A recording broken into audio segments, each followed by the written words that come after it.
Hello and welcome back to the She Leads the Way podcast, where we celebrate women in business and women in life. I'm your host, Nikki Bedford, and today's guest is Victoria Yampolsky. She is a serial entrepreneur, she is a startup advisor, and she is a strategic CFO. She's also the president and founder of the Startup Station, and she's the CEO and co-founder of PowerUp, which is the company that we're actually collaborating on. She Leads the Way as the official media partner for, and we'll talk about that a little bit later.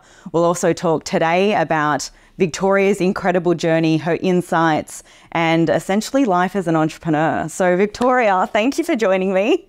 Thank you so much, Nikki. How are you? I'm really good. I'm so excited to welcome you in New York City. Oh my gosh, I'm so happy to be here. But I'd love to first ask you a bit about your background. Tell me a bit about you, where you've come from, and what led you to becoming an entrepreneur. Sure. You know, when I think about my journey, I think that all my life I was looking for passion.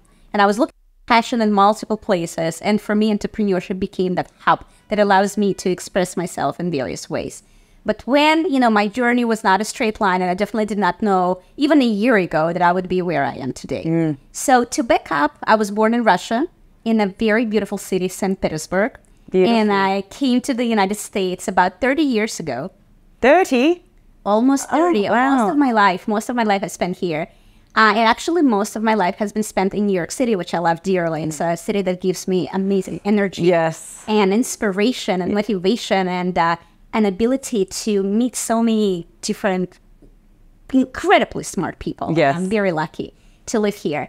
So I pursued a very practical way. I became a computer science major at Cornell University, and I thought I'm going to become a programmer.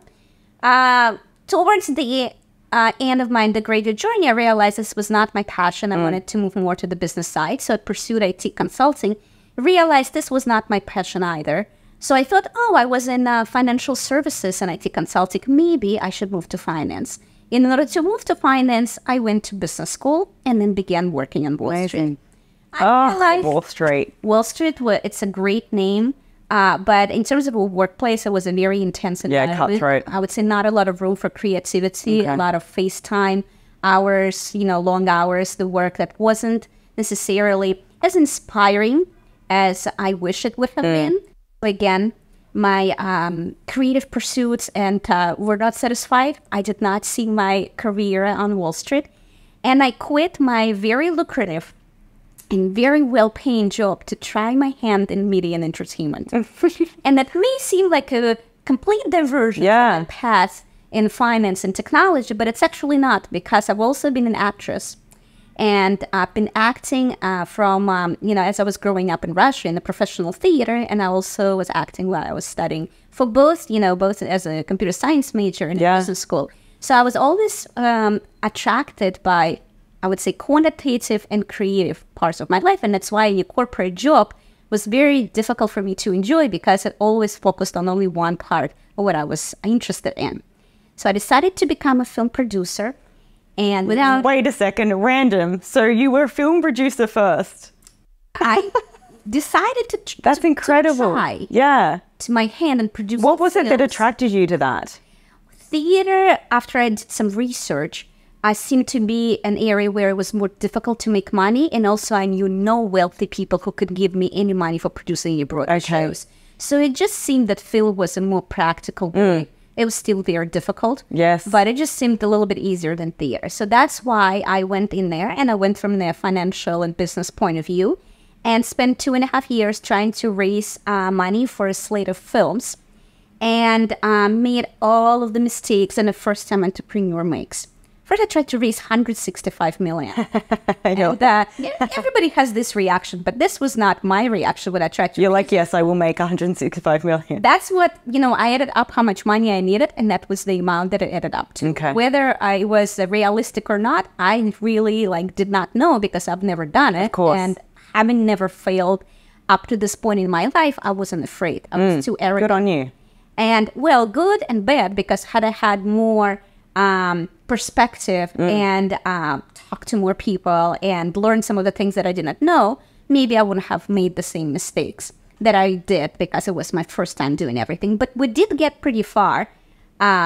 up to some point, but then we partnered up with some people who weren't, who they said the war, and everything fell apart in a very traumatic way after 2.5 years. But I would say that this was my character building experience, and I definitely would not have been where I am right now had I not failed so majorly back then and learned, you know, the importance of the team, the importance of surrounding yourself with people who you can trust, the real importance of validating the product market fit and not trying to do something that has no relevance in the market. Just because it hasn't been done, it doesn't necessarily mean that it has to be done. And so all of this led me, you know, after this venture wound down, I decided to switch to startups because I saw that the same problem that a lot of producers had, where they were enamored with their venture, their movie or their creation, and they just wanted to get it made. And they didn't really care who's going to see it or how to make money from it. The story of a lot of creative filmmakers. And unfortunately, from the business side, that doesn't always make sense. And that's why a lot of the creative projects don't make money. They don't find their audience, they don't find distribution, investors never get their money back, etc. The same problem exists in the startup world, where a lot of startup founders, where they come from the technology side or the product side, they get enamored with their idea and how they're going to change the world and what a cool new thing they've come up with, without quite thinking whether people actually need it, whether it solves the problem in a way that needs to be solved, or how to bring it to market. Some ideas are just meant to be ideas, they're not meant to be businesses. So I thought I can take my expertise and help startup founders monetize their ideas and raise money to make their dreams a reality. And that's what gave birth to the Startup Station, which began as a consulting firm, very quickly focused on finance, because from the marketing perspective, either you know what cash flow is or you don't. It was very easy to explain like whether you need help or not. And then expanded into education. And education is a very important aspect of what the Startup Station does, because that's how you can impact many. And as a startup founder, as an executive, you really should own all parts of your business. Not to the point where you can do the work, but you should know enough so that you can speak to whoever leading that part of the business and be able to make decisions. And finance is a weak point for a lot of entrepreneurs, and especially women. It presents a lot of fear. And it is my goal to demystify it and to present finance as a language with which your company speaks to you. And if you want to nurture your company as a baby and allow it to be whatever it can be, realize its full potential, don't you want to speak the language and understand what it's telling you and help the company where it needs help? I think you've answered my question, because my next question was going to be, in your experience and working with startups, where do you see that females or startups in general need the most help? Where are they not spending the most amount of time, or where do they not have the most amount of education or experience? So I would say it depends on the founder's background, right? If you come from a financial background, that's not going to be an area where you need help, but you may need help in sales, marketing, or in product development. If you come from a technology background, a product background, then sales, marketing, and finance would be the areas where you lack. For a lot of founders, it's also the entrepreneurial journey, where you have to very quickly adjust to a new environment in a high growth pace. And that requires hiring people with different expertise and responding to market feedback and raising capital, etc. And depending on your career trajectory, you may or may not have certain experiences, or certainly, unless you've built a company once, you have everything, right? That's why surrounding yourself with an incredible support network, with a team of advisors, building a team that is core to you is so crucial, because you're not alone, and you're also don't know everything. But on top of that, you only have, no matter how smart you are, it's only one brain. So the more brains that you trust you have access to, the better result is going to be. Did you find that when you were moving into entrepreneurship, that the one thing that you needed was a supportive network around you, or did you find that out later? It was actually a journey for me, because when my film venture failed, I was let down by certain people that I worked with, and I got very scared. to work with other people. And for many years, I actually worked alone. And I want to talk about limiting beliefs. Yes. And how important it is for us to realize what they are. Because when you believe something, you don't question it. And I didn't question that belief. I thought this is the right thing for me. For other people, other things may be right. But for me, this is where I felt comfortable because of my fear of being let down again. Yes. And only 3 years ago, I was lucky to meet a woman whom I've known before, who was also in the startup world. She worked with companies, connecting them with investors, and we decided to do some events together. And that was the first time when I realized that you can trust somebody and have a productive relationship with, and the result will be better than if I did it alone, because she brought things to the table that I didn't have. And this opened my eyes to being able to allow the possibility that you can work, that I can work with others again, and it doesn't need to end up in a disaster situation. And after having done even more work on myself and go to the root of why the issues, I now am so lucky to have people around me in all of my ventures around the world. And I was very lucky to meet you and start our relationship. And I now know that I have the tools to create a partnership and create the foundation, and also for resolving disagreements. And because I have this confidence, I'm not afraid to work with people anymore. And I know that I can connect with people much more easily as well. Yeah, absolutely. Well, I've seen that firsthand. You're an extremely experienced networker, and you're very well known in this community. So, and I'm also grateful for the referrals as well. Yeah. I'd love to talk more about the Startup Station. So can you tell me a little bit about, I know that we spoke about what the Startup Station is, but can you tell me about why you built the Startup Station to begin with? Well, I wanted to solve the problem where I could allow founders to make their dreams come true. And my expertise was in finance, so I wanted to enable them to make sure to build a foundation where their ventures would be financially feasible, and they can present their ventures in a light which will allow them to attract capital. Because if you come from an environment where you're more focused on technology or more focused on product, your explanation of why this venture is good will be too technical. Yes. Whereas when you talk to investors who are interested in the business aspects, they care about other things more. And from the computer science perspective, I was interested in systematizing the process of building a financial model, a financial plan for companies. So I created the whole methodology of how to model strategic decisions of companies and create a company brain that connects these decisions to the financial outcomes. Yes. And so I call this a brain, but it's really a financial model. And this serves both as an incredibly efficient communication tool with investors, because it can really show, hey, we're planning to do this, and this is why we're going to get this results. Yes. And then this is why we need that much money, and this is how we're going to monitor progress.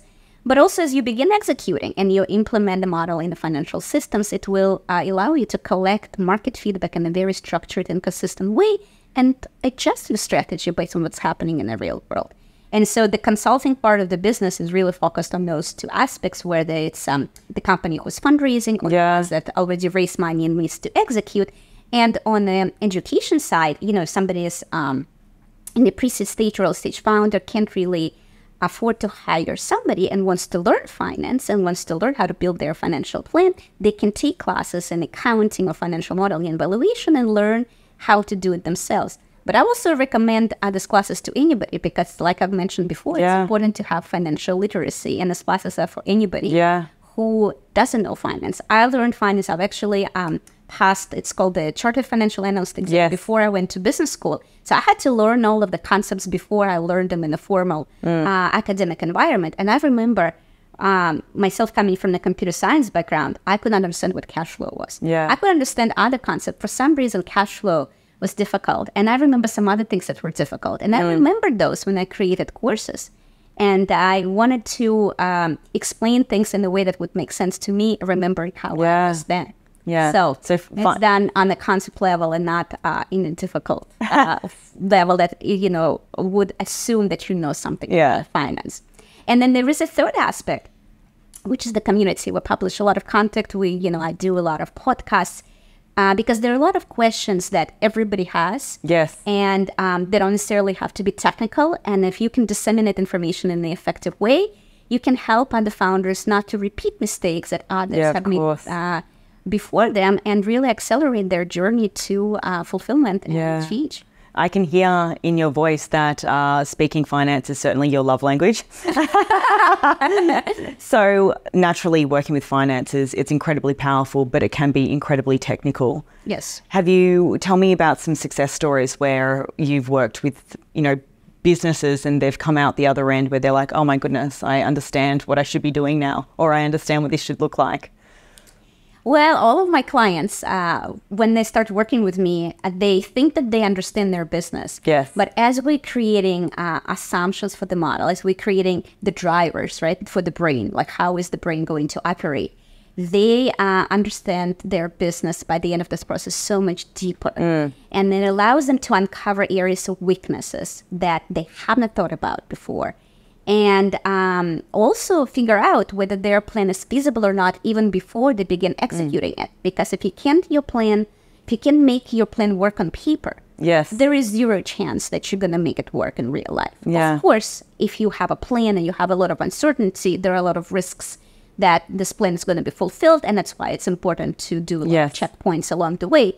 But if you don't even have a plan, or if you have a plan that you can't even make work, then you will let you fail. So essentially, you can look at a business plan and determine whether it's going to be profitable or not. After we do the magic thing of transforming it into a financial model. But yes, the way how I look at financial modeling is that it's a transformation process of human thought into an executable roadmap that explains how to make this thought a reality. And that can be a dream. That can be, a dream can be expressed as a business plan if they're further along, or it can be some people come to me and then they don't have a formal business plan, but they have an idea of what they want to do, and we define all of the aspects of the business plan along the way. Of course, it takes less time if you have a business plan. Yeah, of course. You just have to, answer some of the questions or define some of the logic. But, now I'm working with a client that has businesses in 2 countries already, and they've never had a financial plan. And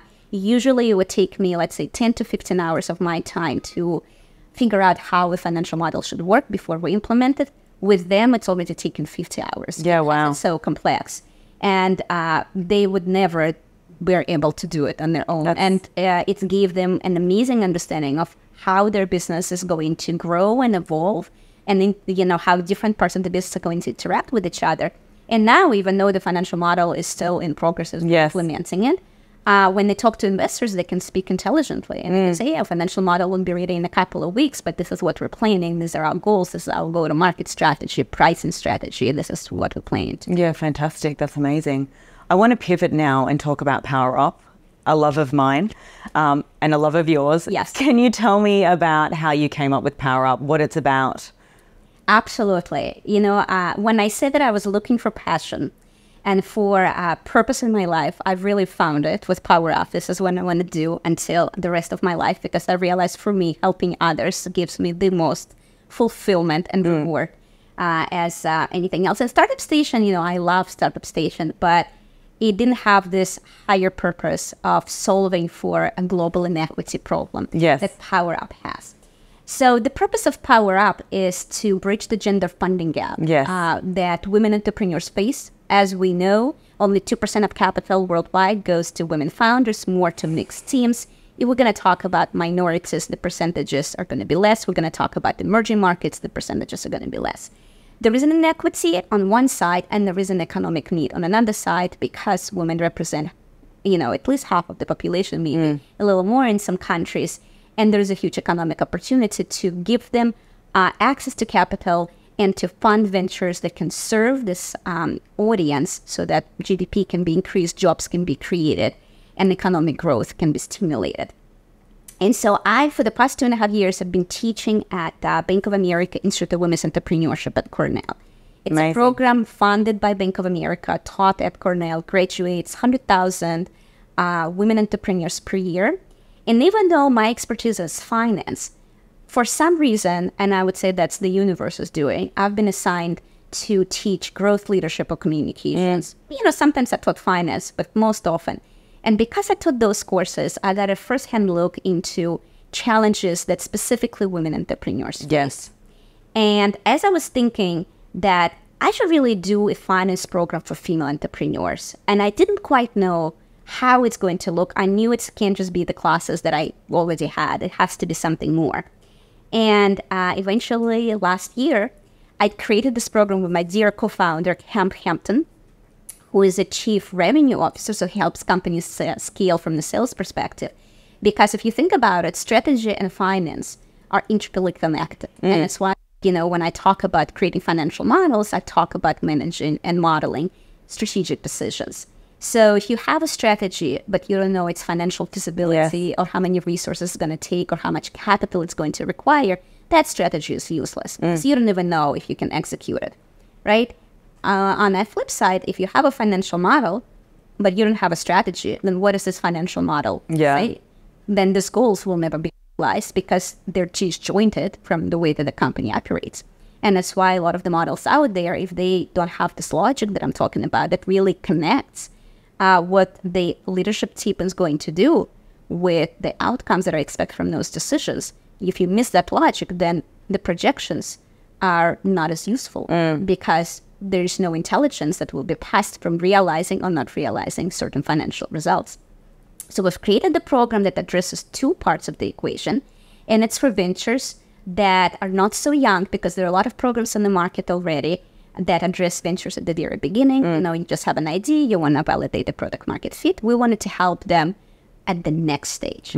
So this program is for ventures that have just raised their first professional round of capital, that have a staff of 5, that have a few paying clients, and they need to get to the next stage. They need to traverse the traction gap. So they need to scale from 1 million to 20 million, from 5 employees to 50 employees. Yes. A lot of the times it's at that point that people are not able to do it because they lack strategic sales and financial expertise. Because this is what you need at that point. And if you come from the product or technical background, that's not going to be what you know. So we're solving for that expertise gap, and that is specific to male or female adventures, just specific to the stage in which startups are in. The way this is solved is by a combination of an initial bootcamp, where we put together a 2-year roadmap for companies to execute on, and then 7 quarterly check-ins to make sure that they stay on track, help them react to any opportunities, address any challenges, and make sure that they stay on the overall goal of raising financing by the end of the 2 years. But for women, there were 3 more problems to be solved.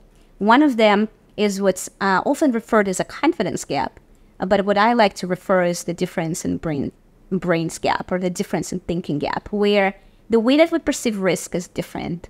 The way how we think about what we should or should not do is different. And so because of those differences, we may make decisions in a way that is different from men. Now, this is information, but it's not an indictment. And as long as we have information and we have certain techniques that can help change our approach, we can take different action.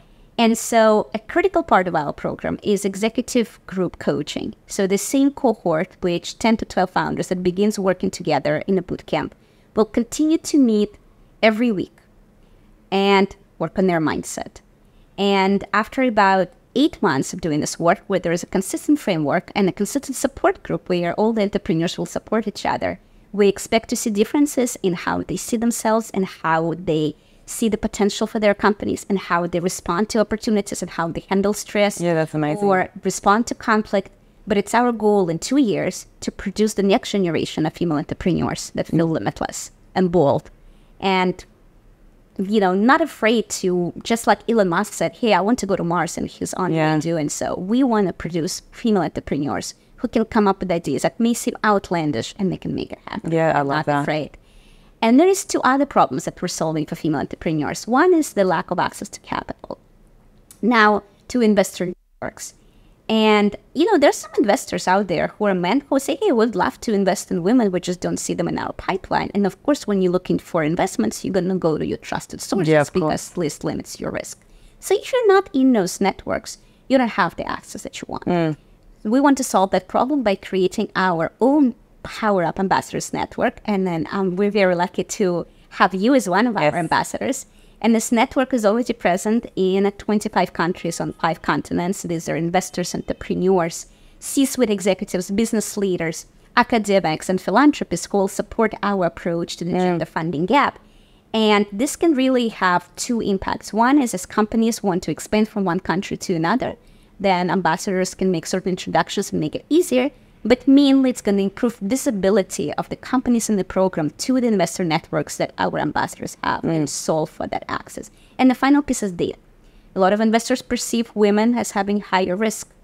If you have data, it will be much easier to combat that condition with concrete results. So anytime that we have either a bootcamp, which is the pre-assessment where the companies are starting from, or a quarterly assessment of how well they're doing as the program is going, we're going to collect data with some KPIs specific to the program and some KPIs specific to the company. So by the time that they're going to go for fundraising, about 18 months into the program to allow for a 6-month fundraise, there's going to be an 18-month worth of data of the execution and transparent track record, which will help de-risk companies in the investors' minds. And will also eventually provide an amazing data set that a lot of institutions can rely on because we're going to be running this program. The goal is to run this program all over the world. We are launching right now in US, Jordan, and Africa. But this is just the beginning.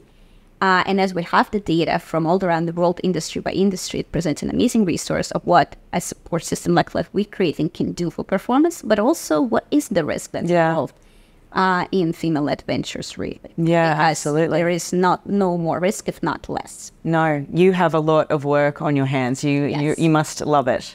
I love it. It gives me so much energy. And I was just thinking today that a year ago, I couldn't even imagine how far we'd be able to come and the people that we get to meet and the impact that we're already making even before the program begins to officially run. And it's simply incredible. Amazing. Congratulations. Thank you. I want to pivot again and talk more about mindset. So at the beginning, you were talking about, your failed film. Yeah. Naturally, there's a lot of sort of failed attempts with women or anyone that is looking to create their own business. Can you tell me about any advice that you would give women that are looking to create their own businesses and that are struggling, or they're getting no's, or they're feeling like they're failing? I would say that having a support network, so it does not necessarily have to be business advisors, they can be your friends.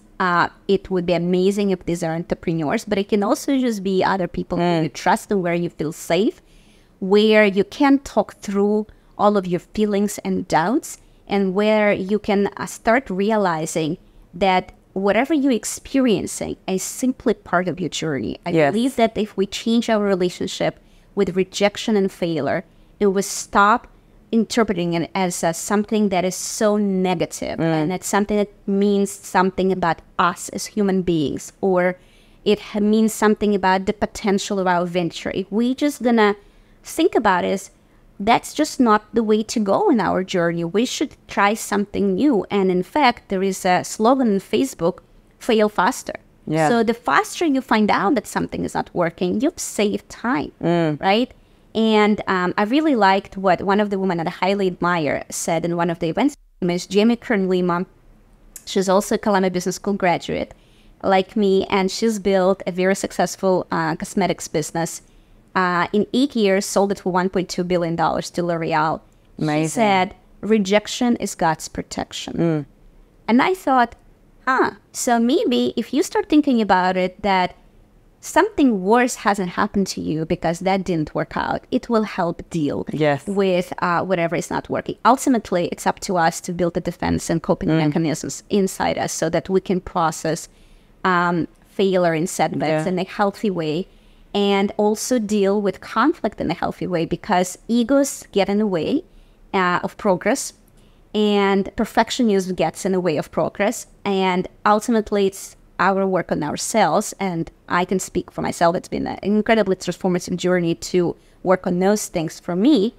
If you stop focusing on whether you're right or wrong, but rather what is a good thing for the venture, and not care so much where the credit belongs, because it's okay to get multiple smart people to contribute. And it doesn't matter whether it's your idea or not your idea.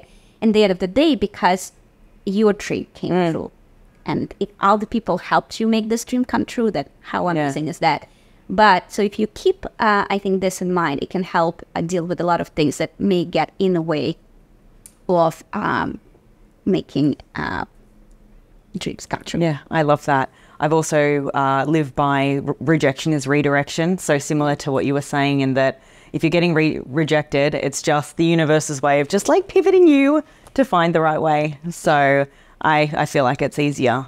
And I would say, knowing that setbacks will happen if somebody is struggling out there, it's okay. You're not alone. Everybody has gone through it. There is no successful person who have achieved anything that hasn't failed many times along the way.